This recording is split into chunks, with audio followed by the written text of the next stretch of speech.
If I keep going on first dates and I keep attracting partners that just wanting sex or just wanting a one night stand or just wanting none of the deepness, then the problem is not with them, right? Yes, there needs to be some honest communication with them. And yes, I would like to hear their feelings. But the deeper truth here is that there is a part of me that's unconscious that I'm not seeing that is getting my attention through the outside world. I actually feel that the love in your heart that you express in these relationships, it doesn't have a box. It doesn't know monogamy. It doesn't know polyamory. It doesn't know open versus closed. It just wants to love. It may feel good in the moment to say the thing to them that, you wanted to, but that's not healthy, right? And I say this to myself, I say this to everyone, right? You're so much more than that, how that wound is making you want to react. Welcome, beautiful souls, to Season 3 of the Cosmic Love Antenna with your host, Harrison Ma.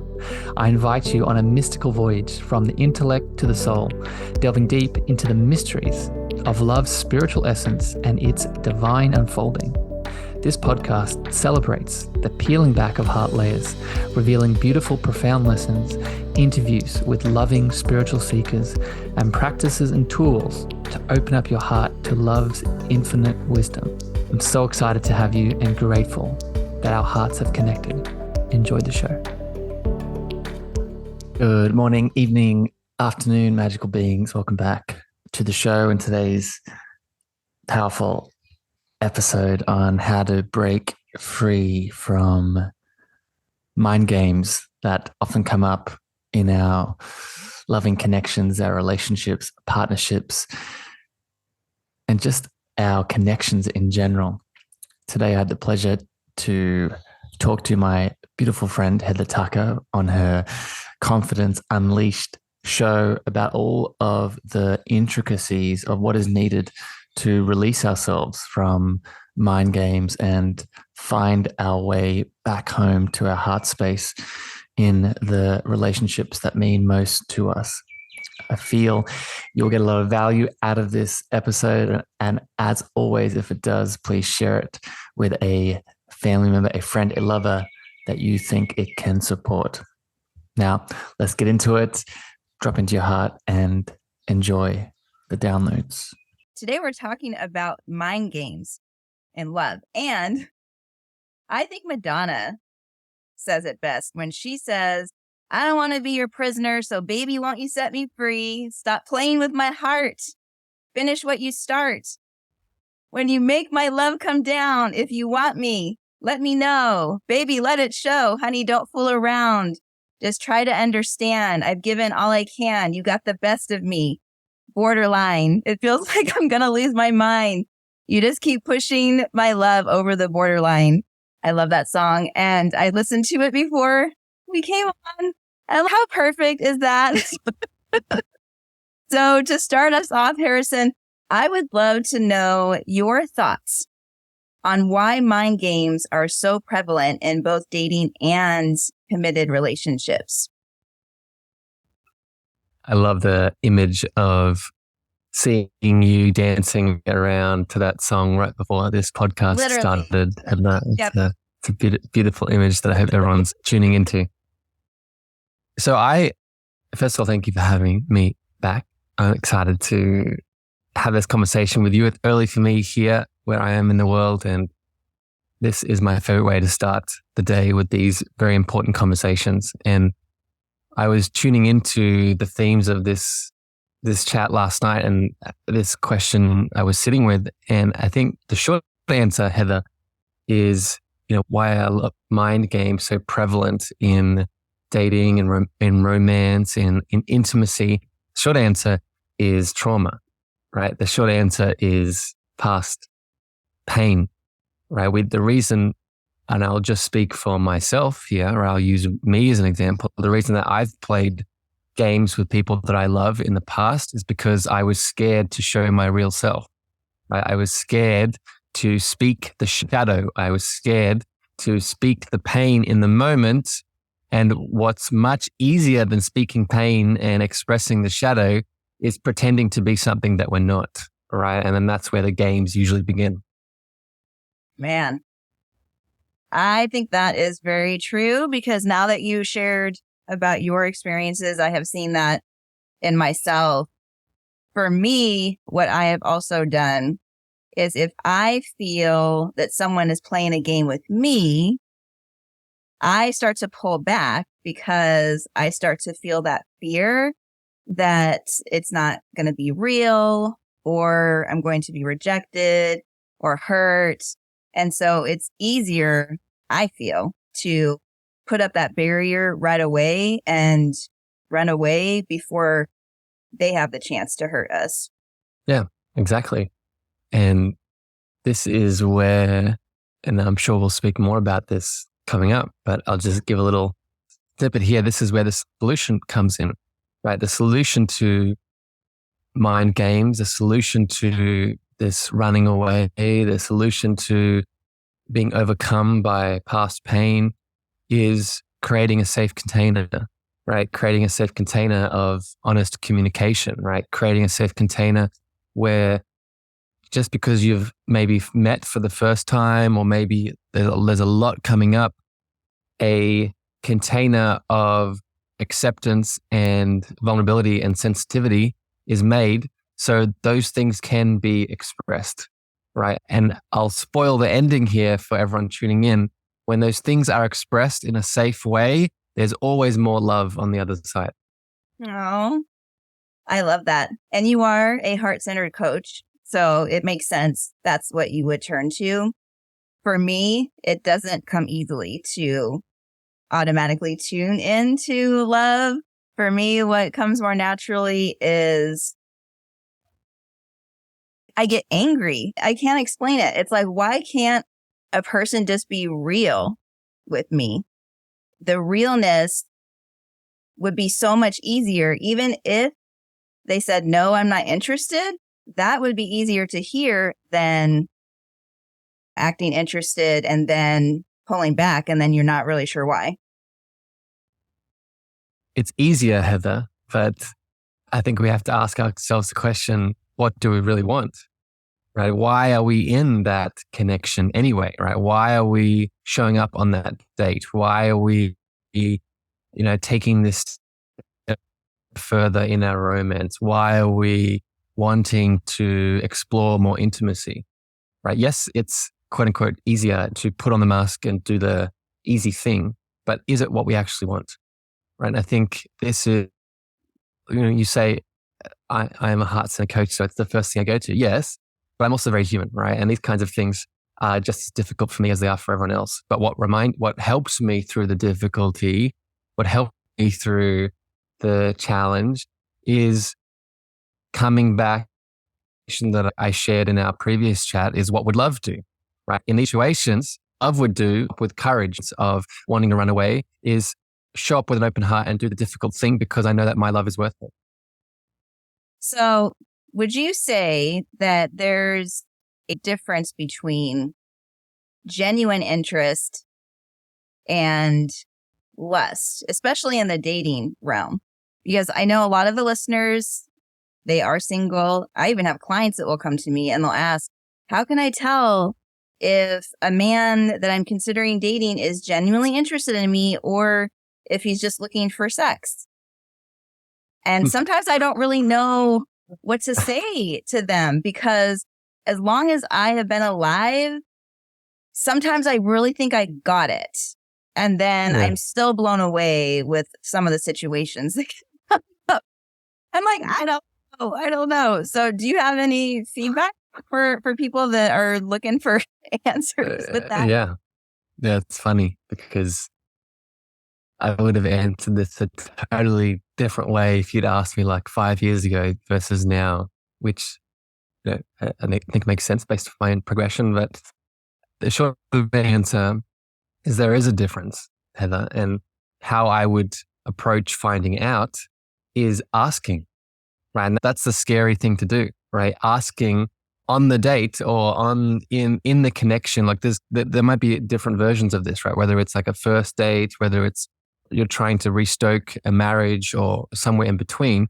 But the answer is being courageous enough to really ask, because both have value, right? If I've been in these shoes where you just want to fuck, right? You just want that beautiful, deep, first time sexual. that I heard you say that. Yeah. Yes. Like sometimes you just feel animalistic and you're like, I just want something raw and I don't want to think about it. Yeah. Yeah. And that's beautiful. And we all in moments of our life where that's all that we want. And it's getting honest with the fact that we want that. And then it's the other side. It's being honest with, okay, I don't want that at the moment. I want something with more power around it, more meaning around it, more layers around it. So it's a conversation around, are you ready to be honest? Right. And it will always begin with you, right? If you're honest about it, like if you're honest, if you show up to the first date or you show up to this connection with your partner and you say, hey, the intention of our meeting today is fucking, or the intention of our meeting today is deep intimacy building, then the other person will reciprocate. They'll either reciprocate and they'll be honest and they'll tell you what they want so you know where you're at, or it'll be too much for them and they'll step back. Either way, it's good for you. You know what just coming to me? So what if, we're calling this mind games, but what if the game is starting within ourselves because we're not being honest with ourselves? Do you know what I mean? Yeah, we're not honest with ourselves. Yeah. Maybe there would be less games if we were honest with ourselves with what we want, and then we had the balls to say it out loud to the other person and then be fine with whatever they say.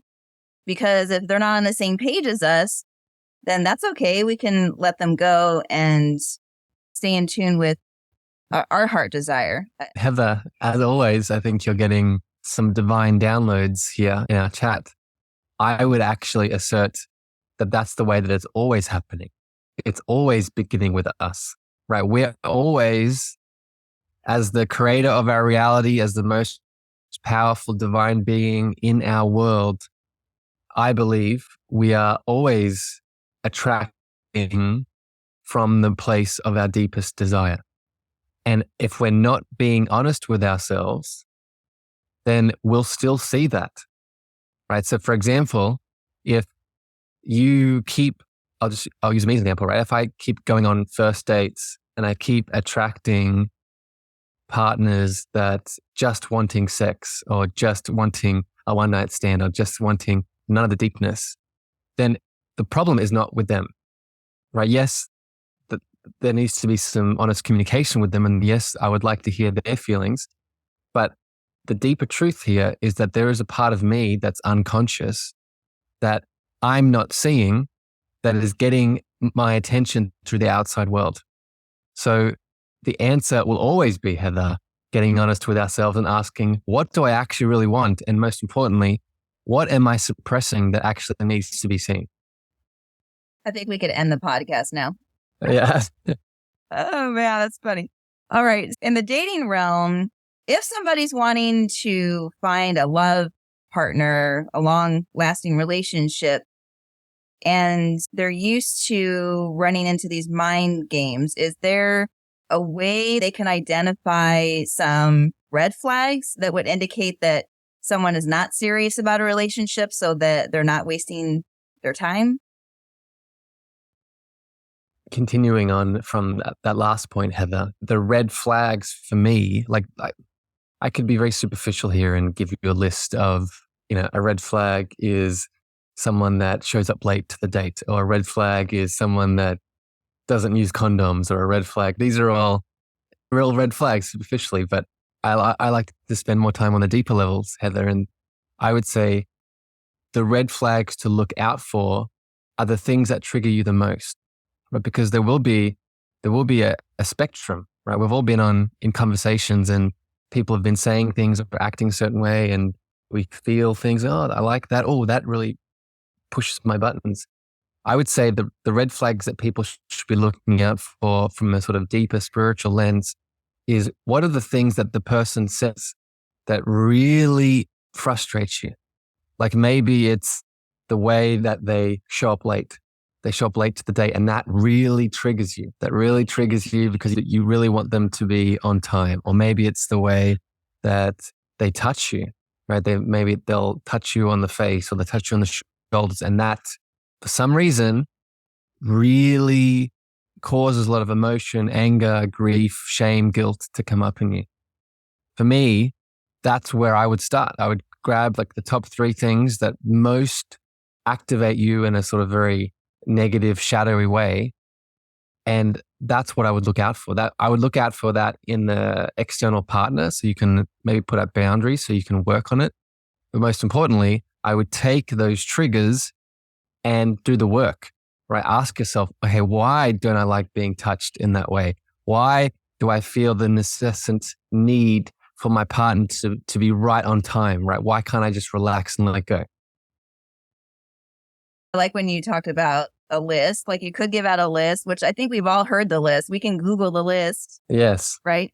I think the most common red flag on a list kind of a thing would be if you're looking for marriage and he's not looking for marriage. If you want 5 kids and he doesn't want any kids, those types of things. But I like what you said because it makes the most sense. And I feel like we'll feel really good when we're in a relationship, no matter if it's a fuck or if it's a long-term kind of a thing, if we are listening to our intuition. And I do feel like we already know our own answers. I just think that we're not trained enough to listen to them. Yes. And to move within them. Yes. And that's okay, right? I think we have to accept the fact that we've all grown up in a culture where we're not, these kinds of conversations aren't had, right? These kinds of conversations around deep, intimate loving and being the creator of our reality and going into our heart space and learning what intuition is. I think the first step is accepting that. But number 2 is, this is where people like you and me come into the world. It's being courageous enough to ask for help, right? Because there will always be a deeper layer that you can take this. And I want to speak to the people that are listening. It's not a sign of weakness that you don't know these things. It's not a sign that you're broken, that this is difficult for you. It's a sign that you're human and you might just need someone to hold your hand. I like that. It's encouraging too, to know that you're not alone in experiences like this. I think that's why people like to get together with their friends and they like to be able to have that space to talk stuff out and get a hug if something went wrong or to pray with somebody. And you can look at it from an ancestral lens, an ancestral perspective. For thousands of years, Heather, if we were living in the way that we used to live, I wouldn't need to get on a Zoom with you and be on the other side of the world to have these kinds of deep, meaningful, healing conversations. We would have been in a tribe where you would come over to my area of wherever we were living, and we would have sat in a circle and we would have felt it all. We would have spoken about it all. We would have transformed it. So I actually think it's part of our DNA to take these very loving, deep, spiritual topics that we need to open our hearts and speak to people about it and be in a group setting where we can transform it all together. Yeah. I think if I lived back then, I probably would just hop on a camel and come over and see you. Yeah, that's exactly how it would have happened. Let's talk about flirting, because flirting is a big thing. Man, our emotions can get so caught up very quick within the flirting phase if we're not careful and if we haven't identified, like we talked about earlier, where we want this to go and then we're voicing it. Also, another thing too, I feel like with flirting, depending on the type of relationship style that you have, if you have an anxious attachment style, if someone's flirting with you, you potentially make it out to be more than it is and want to push it to happen faster. So in my experience over the years, I have seen myself push it, think that it's something faster than it was, and then would push the person away. Because I thought it was this way, and then I didn't know and understand myself back then to know that's what I was doing. Let's talk about this. And I really want to help the listeners, because even in a romantic long-term relationship, we're still flirting with each other. So it's not like just for dating, it's long-term relationships. It's still really important to let the other person know that you're still interested in them, and to flirt and to send sexy text and let them know that you are preparing for them to come home and, This was something else I was really deeply thinking about last night, because I had another beautiful friend send me another message that I'm going to actually record a video on after this recording. It's on a similar train of thought of what do we do when, because, to me, flirting, another way to say flirting is sharing love with someone, right? Sharing deep feelings of love with another person, hopefully with the intention that it's felt and reciprocated. Maybe you get something back. And, I just want to say, Heather, you're not alone when you gave that example of flirting and feeling like, oh, I was too fast, I was too quick. That's always me too, right? I'm always the first person to text back after a date and, looking to see, are they replying yet? So I want to first say that any expression of love, especially in an intimate relationship, even if it's like a first date, will never be wrong, because that is the first thing we need to release, the first story, the first trauma. In most cases, we feel too much, right? We send the text, or we send the voice message, or we do the act of love, and they don't respond, or they don't react in the way that we expect. And we automatically feel like we're too much. We feel like we did the wrong thing. So first thing, I just want everyone listening to acknowledge that any expression of love will never be wrong, right? Any expression of deep love from your heart, you'll never be too much. So holding that deep truth on your heart. The second sort of stage here is really acknowledging that. Let's use the example.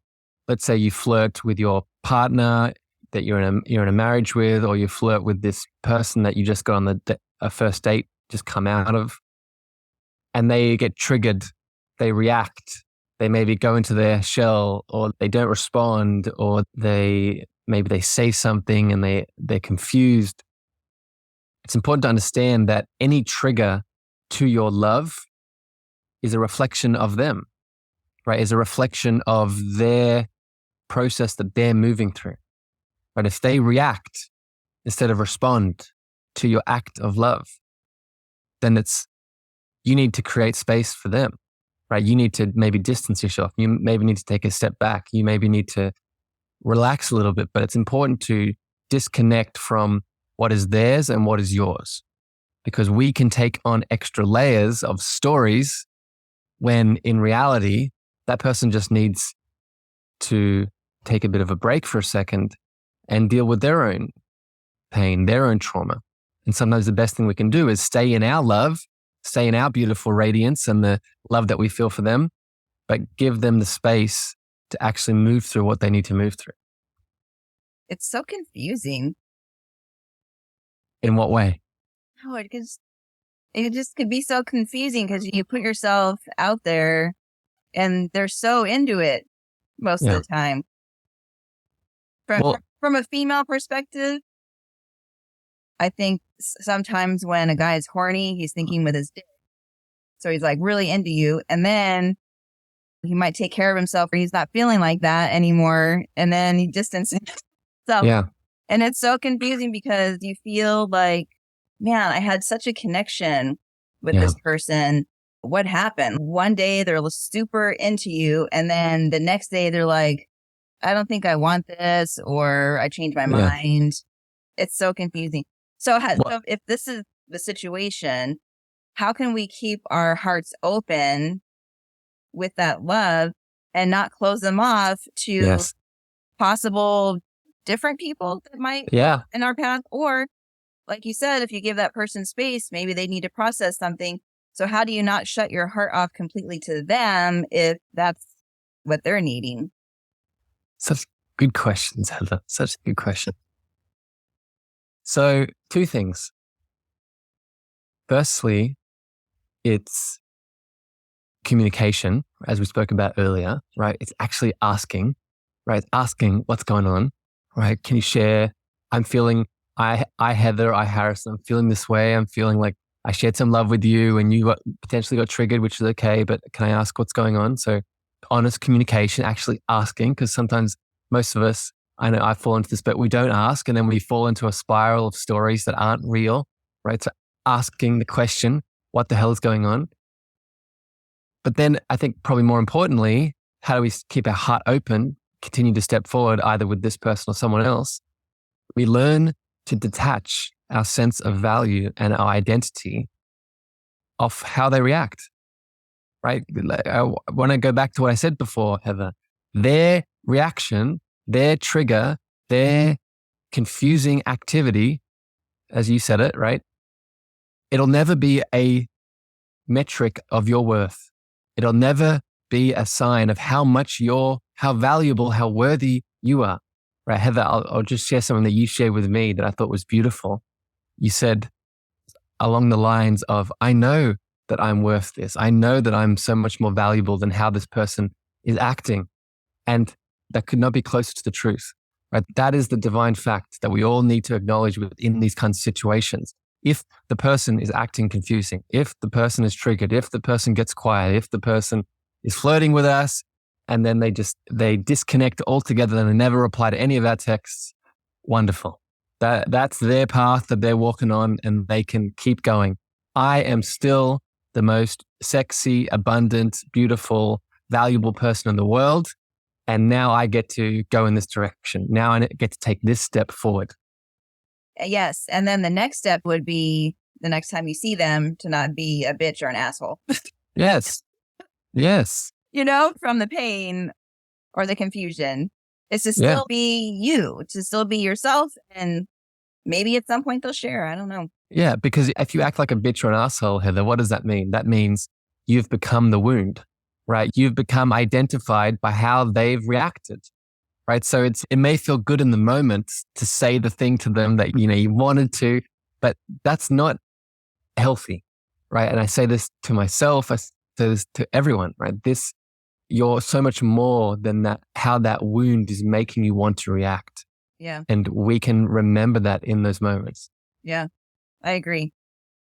So what do you think the difference is with flirting to boost someone's ego? So let's say that someone is flirting with you and they're only doing it because they want to hear back from you on how you think they're so awesome and cute and whatever. So how do you know the difference between that and genuine flirting with the intention of really liking you and pursuing an actual relationship? Well, most of us aren't going to know, Heather, unless we ask, right? This comes back to the communication. Yes, I could give you a very deep spiritual answer and say, as you go deeper into your spiritual path, your intuition will tell you and you give you little hits and guidance. And I think for some people that will happen. But I think for the large population of people listening, you're not going to know. So it's important to, one, communicate once again. But I think another way to look at this is to hold certain values, to hold values of integrity, right? To hold values of open-heartedness, to hold values of speaking from a place of truth and love. Because if you hold those values, Heather, then you start to attract from that place, right? You start to attract from a place of honesty, right? You start to attract from a place of, I'm the sort of person that goes on a date, and when I'm flirting from a place of deep love, rather than flirting from a place of ego to boost my status, right? That's how we can learn to trust, but because we're always building and manifesting from our inner world. So if I, Heather, or I, Harrison, go on a date, and before that date, and this is a very practical step that I would do, right? Before that date, I sit with myself, maybe in meditation, maybe in prayer, maybe journaling, and I write down all of the things that are important to me on that date, right? So the honest communication, the speaking from my heart, the sharing from a place of truth rather than from a place of ego. If I hold those things in my heart as I step into that date, then yes, maybe there is still some discrepancy and there's people that show up with a bit of confusion. But from my experience, most of the time, we'll start to attract from the place that we are. And we can learn to have trust and faith that the more aligned you become with your own sense of truth, the more that you start to attract others who are also in that same place. We'll probably start to recognize when not the person. 100%. Yes. Of that. Yeah. I like that. So let's talk about mixed signals in long-term relationships. And I'm going to share a little bit about my story too, Chuck, in a little bit. But when you're married, sometimes you can plan out, you have your separate jobs. Most of us have 2-income households, so we're doing 2 separate things, and you have kids, and it's just super busy, and you have to plan sex nights and that kind of thing. So how can a partner handle the disappointment when their spouse shows interest in making love while they're at work? Like maybe you've been texting all day and you're preparing yourselves. Maybe the lady's at home and she's done up her makeup, her hair, and put on something cute. And then he comes home and he's totally in a pissed off mood, or he just doesn't seem interested anymore. It's like he forgot that you were talking about getting together and it's going to be our night. So how do we handle stuff like that? Because I've been there and it really does suck. It does. So I'm going to sound like a broken record, but I promise to give more. I'm going to give more value here, I promise. So the first is communication, honest communication. That's if you take anything away from this chat, it's conscious, loving, honest communication. That's what I want seared in people's hearts. But let me give something else here just to not sound like I'm repeating myself. I think what we have to realize is that, I know I'm this way, and most of us are this way, is our days start very differently to how they end. And energetically, there's so much going on for us, right? Where I am right now in the beginning of my day, where I feel in my heart, when I end my day, it's very different because there's so many things that go on, so many things that come up, so many things I'm triggered by. So if we're in this situation, Heather, I'll just use you as an example. The first thing I would apply is compassion, right? Compassion for them, right? Because who knows what is going on in their inner world, right? Who knows what story they're stuck in, what emotion has come up, what conversation they've just had with someone that's taking them far away from the beautiful, loving intentions that you both set at, who knows how long ago, right? So the first is holding compassion for the person that you love and remembering that, they're human like you and they get stuck in their own shit. But then it's having courage to really speak your desires, right? To speak, I understand that this is happening. I see you, I acknowledge the place that you're at. And I desire this, right? The reason that I asked for this date night, the reason I asked for this sexual connection, the reason I asked for this intimate play that we're about to be is because I desire to feel love. I desire to be touched. I desire to have sex. I desire to have a deep and powerful conversation with you. Whatever it is, it's important that you express your desires, because in that moment, Heather, and I think this is where I think a lot of people underestimate the power of speaking their love, of expressing their truth, their desires. That moment might be all that they need to snap out of what they're going through, right? When you speak that deep felt passion that you're feeling, that deep felt love, that deep felt desire, especially if it's coming from that truth, that authentic place, that might be the thing that they need to actually come back. That might be the thing that they need to actually, come out of their anger, come out of their limiting belief, come out of their story of triggered or whatever they're in. And 2 things might happen. One, they will see you and acknowledge you, and you might get the thing that you actually wanted, right? The actual date or whatever it was. Or, and I think this is also an equal value here, they may be able to actually deal with what they're dealing with, right? Through the love that you're giving, through the space that you're creating, right? Because when we stand in our love, when we radiate our love out, it reminds others of their power. It reminds others of their love. It reminds others of their ability to connect into this divine part of themselves. So you speaking your desire in that moment helps them to actually move through their pain. Is this resonating, Heather, with you? Yeah, man, it's powerful because, for instance, my husband and I, we're going to be hitting our 23rd anniversary on May 23rd. So congratulations. Yeah, I'm not sure if the podcast will be released by then, but when people hear it, but I used to take stuff like this so personal. I thought it was mean. I thought that he was pulling away from our marriage. I thought if he didn't want me, that means he's fucking somebody else. And I just, like you said, you just make up all of these different stories. And so because I had all these stories in my head, there was jealousy I was living in. There was anger and there was hurt. I would express it. Sometimes I would say how I felt. Sometimes I wouldn't.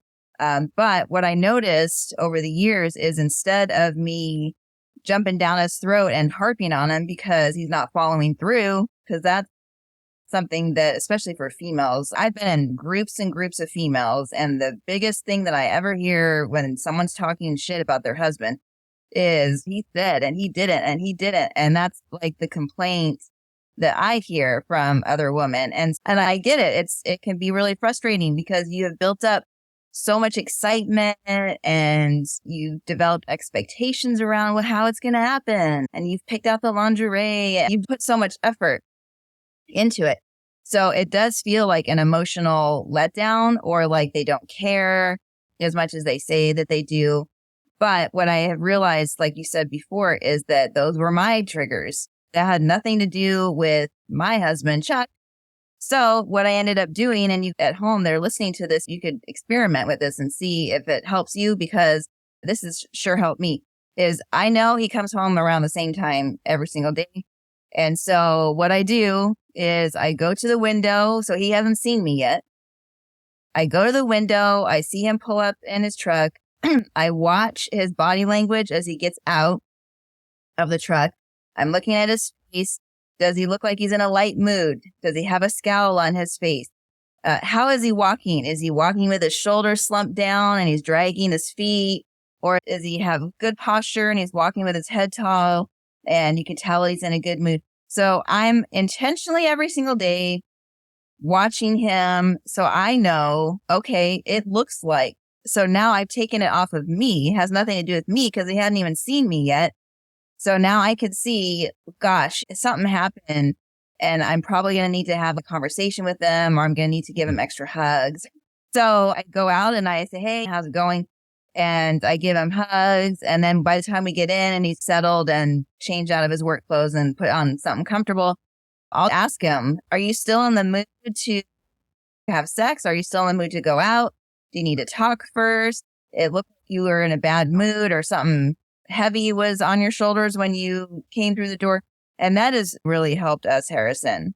Yeah, it's beautiful, Heather. Like that, what you just described is a very specific, practical way that we can apply that compassion, right? We can apply that, and there's two things I want to say with this. One is when we apply that compassion, it's for us just as much as it's for them, right? When we are in that frequency of compassion, and because it's love in many ways, love for them, it raises us up. No matter where it ends up going, right? If you don't end up having the date night or the sex, or you do end up having the date night and the intimate connection, either way, you're high, right? You're high from the compassion that you're giving, right? You're high from that love that you're giving. But I also wanted to share, Heather, a nice little game that I play in these examples of, you said you sit down and you ask them what's going on. a game that I play in those situations is a game called the story game.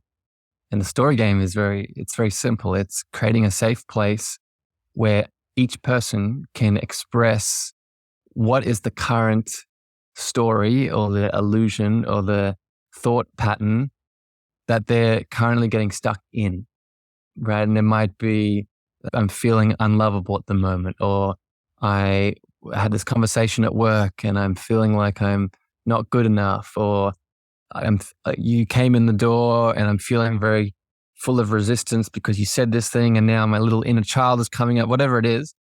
But you create a bit of time to speak the thought pattern or the story that you're getting stuck in, so it can be loved and seen and you both can move through it together. That's so beautiful. I love that.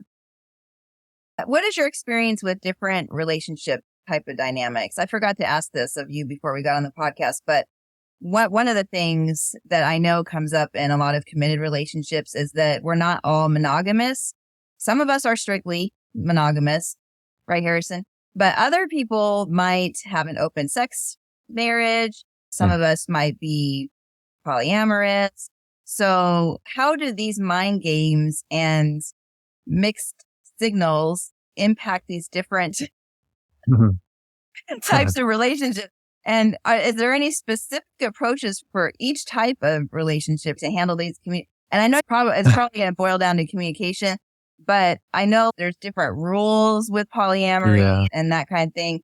But there's still going to be these mind games and confusion and stuff that can come up. So for those people that are married and or are in committed boyfriend-girlfriend type of relationships, how can we handle these types of communication? Yeah, you guessed it, Heather. It is that communication, but let's go a little bit deeper. So just to share a bit about myself, I've experienced it all, from monogamy to polyamory to everything in between. And I think where to begin is really, so not just communication, honest communication, but defining for yourself what it is that you're in. Because, and this could be a whole other conversation that we could do another episode, maybe in the future, Heather, but I actually feel that the love in your heart that you express in these relationships, it doesn't have a box. It doesn't know monogamy. It doesn't know polyamory. It doesn't know open versus closed. It just wants to love. So I think that's a lesson in itself within these dynamics and the mind games that come up, that may or may not come up. It's important to understand that the love that you're made of, that you end up expressing, it doesn't have a box that it is in. And I shared the poem with you in our last chat, right? That your love has no box. And this is another example of that. So 1 is getting honest with that. 2, it's okay. So I understand that. However, at this point in my life, the human side of me really likes putting things in monogamy or really likes being in an open dynamic. Okay. So if that is true for me in the moment, it's really getting honest with, okay, what is that structure? Because a lot of us like to fantasize about these different dynamics, but are we embodying them? Right? Are we embodying what it means to be monogamous? Are we embodying what it means to be open? Because if we're not, if we're out of alignment, so for example, if there is a part of us that wants to be open, that wants to be in a polyamorous relationship, yet in our external life, we're in a monogamous dynamic, then there's going to be misalignment there, right? There's going to be misalignment. So the mind games comes once again from your disconnection from self, right? It comes from you not being honest, right? Both people most likely not being honest, but it always begins with you, right? You need to sit with yourself and ask, what is it they actually want? And then trust from that place that you then build your reality. Do you think certain people are built to love more than one person? And then some people are built to just love one person? Yes, I do believe that, Heather. Like, I think if you're asking the ultimate truth here that I believe, and this is, I feel, controversial for a lot of people, but I'm going to speak. Yeah. I believe, Heather, and I'm very happy that you're asking it. I believe that in this example, our sexual identity, our sexual desires, I believe they're fluid. I believe they're always changing and moving, like love is always changing and moving. So yes, I believe that some people right now in this moment are built to be monogamous. Some people right now in this moment are built to be in an open dynamic or a polyamorous dynamic. But I think what is more important to understand is that may change, that may move, that may flux. And that is also okay. Because I think we've spoken about this from a religious perspective, Heather. In our last episode, we spoke about how our religious connections to God, our connection to God, they're changed. But sometimes I'm Christian, but now I'm not Christian. Now, what does that mean? And that's changing. Right. The same thing happens here with our sexual identity and our sexual needs. Yeah, I agree. And that's what I was going to mention as well, is for my own personal self, I have felt that I wanted to be monogamous, and then I've also felt that I want to be open, and then sometimes I'll go back to monogamy. It is like you said, fluid, and it's also allowing that to be a normal thing for me, and that it doesn't mean that something's wrong or I'm broken or that I don't really know what I want. It just means, or that I have to stick with one thing for life. It just means, yeah, like you said, in this moment, maybe I want to be a butterfly and float around and different things, you know. And then the other times I want to make a cocoon and be held by Chuck, and that's it. Yeah. And I think if you can build a relationship that honors this flux, that's one of the most powerful things that you can do. You know, the intimate connection that I'm in right now, the partner that I have in my life, that's one of the core values that we build our love off, that we're open to it changing. We're open to it shifting. We're open to our needs and desires in this context of monogamy, polyamory, openness, closeness, always shifting and changing based off our desires and needs in the time. And when it does change, when it does shift, that there is safety and security there for it to be spoken, right? To share, like, oh, right now I don't want you to be spending time with other people, or I just want you to focus on me, and that's okay. I love that. What about some personal experiences or a story, Harrison, that you could share with the audience about how you've been able to navigate through experiences like this? Or maybe you have had a coaching session with a client that you've helped them to navigate some of these mind games and found deeper connection and intimacy. So I'll give an example of something in my life, right? Because I think I can give examples of clients, but I want to speak about me because I feel like I know me best. And, you know, I'll go back to what we were just speaking about before around monogamy and polyamory and the mind games that come up. I was recently having a conversation with my partner around triggers and wounds of our past relationships and how they've ended in people cheating on us and leaving us behind, and how they're coming up in our current dynamic, especially when we're going to speak to other people and we're going to connect to other people and we're going out and spending time with other people. And we've already set the container that, you know, we want that. We want to be open. We want to be free. Yet, you know, what do we do when these wounds come up and we feel like distancing ourselves and we feel like playing the games to keep ourselves safe? And the solution that we came to is a lot of what we've been speaking about today of, you know, honest communication, compassion.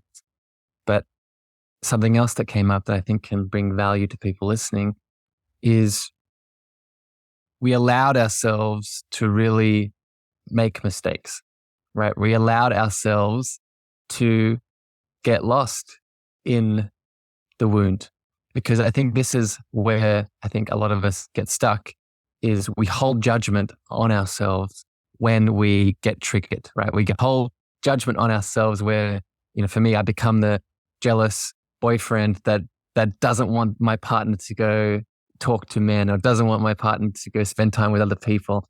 And then we hold judgment on the fact that happened. And something that we both did for ourselves as we're having this conversation and moving through these wounds is we created a bit of space individually to really hold love for that part of us that came up, right? We all have different, I teach a lot about family constellations and internal family systems. And without going off into a whole conversation about all that is that very simply is we have different parts. We aren't just one thing internally. We have all these different parts of ourselves, the inner child, our inner mother, all these things that come up in these relationship challenges to be seen. And often the parts of us that want ownership, the parts of us that just want to be in control, the parts of us that just want to keep things in a box, they come up in these wounds. So the key here is really having acceptance for them, right? Holding grace and compassion and love for those deep, dark parts of us that come up in these mind games, these wounds, these parts of us that we don't want to see. The first step here that we can all apply is giving them acceptance, giving them love, giving them kindness. Because in that act of kindness and love, they start to release their hold. We start to be able to see through the mask that we're getting stuck in, so we can come back to love. We can come back to intimacy. We can come back to a deeper connection with our partner, which is ultimately what we want, right? So just to summarize. Like we have a veil over our eyes. How God talks about how the people had a veil over them, and then after the sacrifice was made, then the veil was cut down the middle and they could see. Yes. Yeah, that's what this reminds me of. It's amazing, isn't it? I feel like all of us are just getting started, really. Yeah. And it's again, having compassion and grace for that. Like I'll say it from this angle, Heather. I believe we're all here as souls in soul school, right? In having this beautiful life. Soul school, right? We're here to be in it all. And what that means is we're not here just to be in the beautiful, pleasant moments of intimacy and bliss and happiness with our sexual, intimate partners and romance. But we're also here to be in that wound, to get triggered by that person, by our partner that showed up late to the date or spoke to that person or whatever it is. That too has value. So in these moments, it's very powerful to remember that. It's my soul picked this. I decided I wanted this particular lesson, and it's holding a lot of gratitude for that. And don't you think too that these moments could also be about learning what it is we really want? Yes. Yeah. And that's the lesson, right? That's especially in relationships, especially in marriages and first dates, all of these quote unquote mistakes, all of these quote unquote blow ups, and that time that person left me on the date or didn't reply to my text, or it's all allowing you to come back into alignment and to give you the opportunity to hone what you actually want, to come back to what is authentic and real for you. And maybe the mind game then happens because we don't know what we want. And so we are outwardly expressing that, but we don't know how to express it. We don't know why we're expressing it. We are confused ourselves. We don't know why we're even reacting like this a lot of the times. So come full circle, Heather. Yeah. I like that. It'll always come back to you, right? It'll always be like we can always project and be in the space of, nope, this has nothing to do with me. This is all that person. They're in their shit and I'm just perfect over here.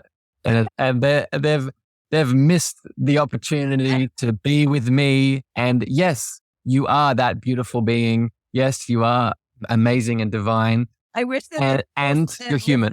Could see your face in that pose that you did. That was adorable. Yeah, it's like it's like you've the Lizzo song. Yes. And it's a beautiful image of, it's the spiritual bypassing version of what I spoke about earlier, right? I said earlier that you are this divine all loving, 100% valuable being, yes, you are that. And simultaneously, you will also most likely still have shit to do. Right. I was about to say, most likely you're still working through your own shit show. Yes. This is so important. Like, we're joking around this, Heather, but this is, I really want people to see this. We're both, right? We're whole and complete, and we have parts of us that don't acknowledge that yet, or don't feel that yet, and that still need love. So it's about, in these moments of triggers and traumas and shadows and relationship challenges, it's about getting high and remembering our worth and value and infinite enoughness. And then once we're high, from that place, dealing with the parts of us, holding the parts of us, loving the parts of us that still need to come back to that truth, that still need the time to be cooked enough to feel that. I love that. So what final advice do you have for our listeners who are dealing with mind games in their relationships, and how can they empower themselves to stay emotionally healthy and open to love? On top of communication, on top of compassion, on top of remembering your divine enoughness and worthiness, I feel the last thing I would add is patience, is giving yourself the space to take steps through this, right? I know in my past that the reason I've gotten lost in these mind games, in these dynamics that we've spoken about today, is because I've wanted to be in a place quicker than what I'm actually going, or I wanted to be in this theoretical future version of me more than where I'm actually at, right? So you were ready to be there? Yeah, before you're ready to be there. And like, this is another form of insecurity, right? It's, I'm not enough, or I can't be in this relationship, or I can't be talking to this person unless I get to this place, right? Unless I quickly moving through all this so I can be this fantasy version of me. And what we can remember in these moments is that everything is happening on divine timing, right? Whenever time is an illusion in general, but let's just put that aside for a second. There is no time frame in which you need to get this done. So it's really honoring that in these moments, taking a big, deep breath and taking one step, right? It might be the speaking that we've talked about. It might be the compassion. It might be the story game. It might be looking at the mirror at your husband that's coming home and seeing what his energetic state is. So it's giving yourself patience to release the expectation of where you think you should be and just taking one step in this moment. Yeah, thank you. I needed to hear that, so thank you very much. All right, Harrison, do you have any upcoming events or workshops or resources that you'd like to share with our listeners around this topic? Firstly, Heather, thank you for having me. I always am so excited when you have these ideas to have these chats, and I even need to think about it. I just need to know I need to sign up and open my channel, and it's all going to be beautiful. So thank you for the beautiful journey that you're on, and really allowing me to be a part of it as always. So I love you very much. Love you. And you're so welcome. And for people that want to know more, that want to go deeper, I would direct you towards all of my social channels, Instagram, Facebook, at Harrison Meaghe, Meaghe spelled M-E-A-G-H-E, and my website, harrisonmeaghe.org, to go deeper. And I think for people listening, I think the best place I would direct them towards is reach out to me. I'm always creating a bit of space for one-on-one coaching and these kinds of relationship challenges and shadows, something that I really thrive on and can really help you transform through. So reach out to me on social, on my website, and we can have a chat of what that looks like. That sounds good. Thank you so much for being here. I love you, my beautiful friend, and I love your openness. When I call you and you say yes, that means a lot to me. So thank you so much. Thank you for listening to the Cosmic Love Antenna with me, your host, Harrison. If you gained value or this episode hit your heart, please remember to share this out with a friend, a family member, or a lover. You can also leave your love over on Apple reviews and Spotify star feedback, and this helps me spread my frequency to more souls in need. Finally, if you want to connect with me deeper, want to reach out, interested in coaching, please follow me on Facebook, Instagram, TikTok, and LinkedIn at Harrison Meagher, Meagher spelled Meagher. Sending you so much love.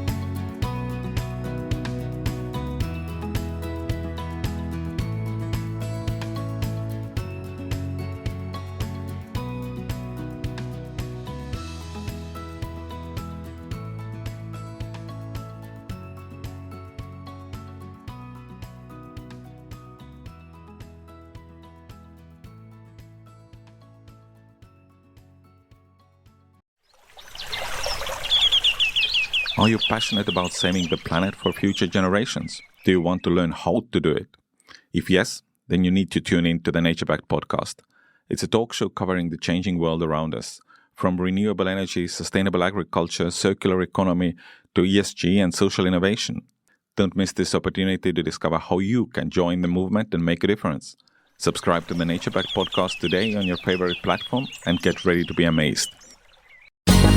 Ever thought about starting your own podcast? Do you have a business or a message you want to share with the world? Well, now it's easier than ever with Electricast. Hi, I'm Mark Netter. And I'm Peter Rafelson. We're the founders of Electricast Media. Whether you want to start a new podcast or already have one, join Electricast to grow your audience, monetize your content, and build your community.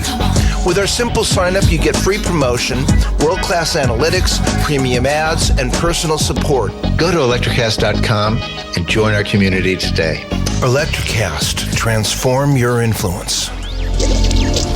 Electricast. Electricast.